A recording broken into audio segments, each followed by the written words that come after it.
I'll be a video coffee with Earl, Marco Cholo. Not a Muppet. It's my boy, not a Muppet. What up? It's your boy Earl.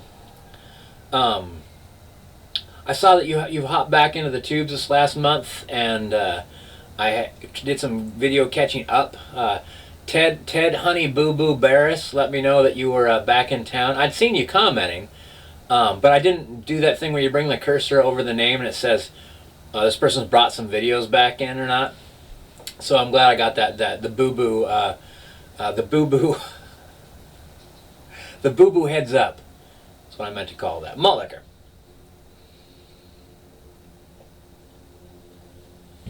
So Marco, it looks like things are either going really well for you, or you've got a sweet rental car. But let's take it at face value. I like what you're talking about. Like, I had the same car. My first car, I had it for 10 years, and this is my first new car. You work at a bunch of crap places, and then you work at a place where, like, you work where you don't want to work for the pay that you don't want, and you work 5 days a week or 6 days a week, or in some cases with me 9 days a week, where you realize I don't want that. That's not me. I can't live like that. Who wants to live like that? Some people could do it. Other people have different kind of priorities. You got, family life.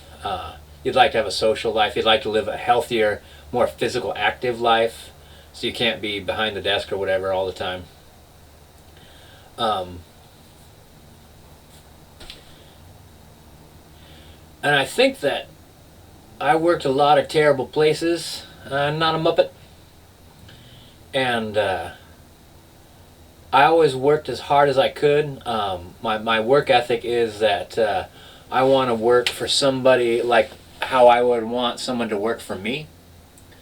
I had a Taekwondo studio. I ran my own business once. I had a Taekwondo studio and a yoga studio, and I paid the beginners that worked for me what the top scale,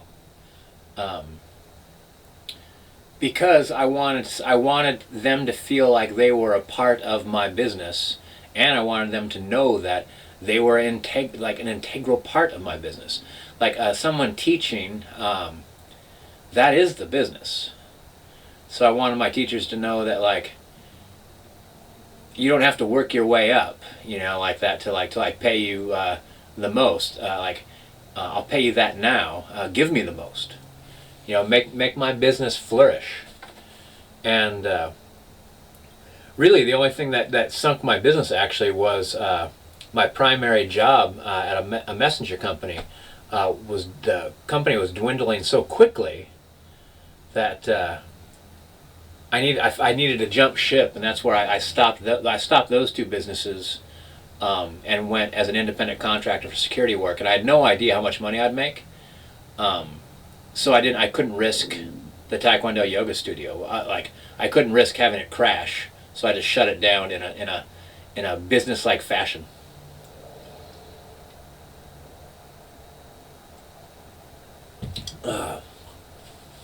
But then all those years of security work, I made a lot of money, actually. A little surprising.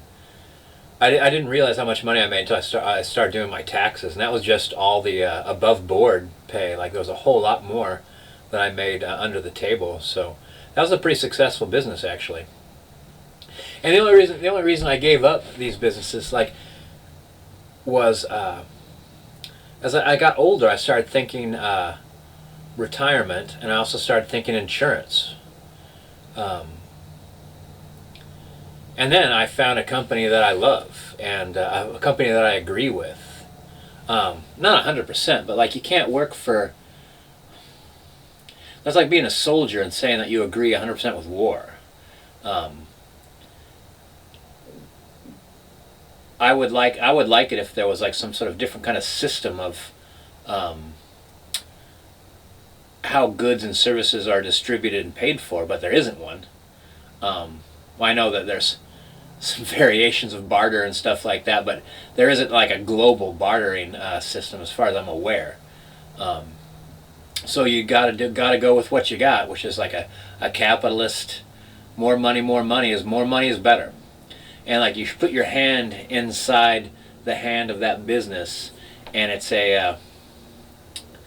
it's an inhuman hand, but it's has kind of like human intentions and desires. I often think of it as like grabbing like a gauntlet on a knight or a robot, but like this metal mitt that will clamp down on your hand, and so you want to risk your hand in the appropriate fashion, because if that hand clamps down too much, 9-day work weeks, having to lift heavy machinery without the proper help or the proper assistance, you end up getting injured.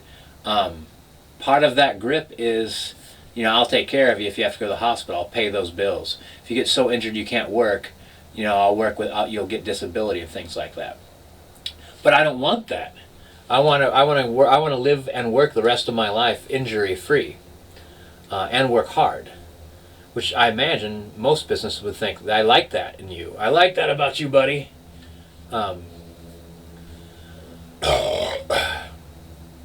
So you find the grip that you can accept, don't you?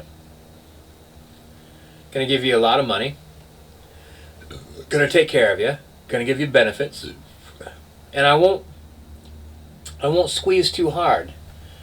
But I expect you to help me, the business, keep business flowing. The money must flow.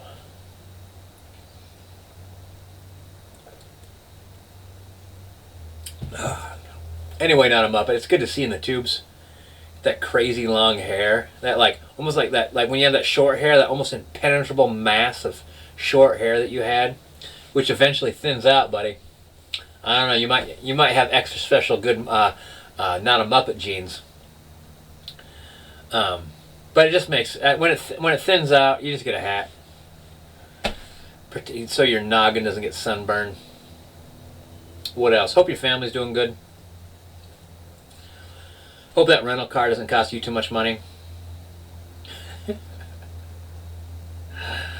What else anyway? Welcome back, Marco. It's always good to see you in the tubes. We should do that. We should do a poetry thing again. She hit me with a poem, buddy.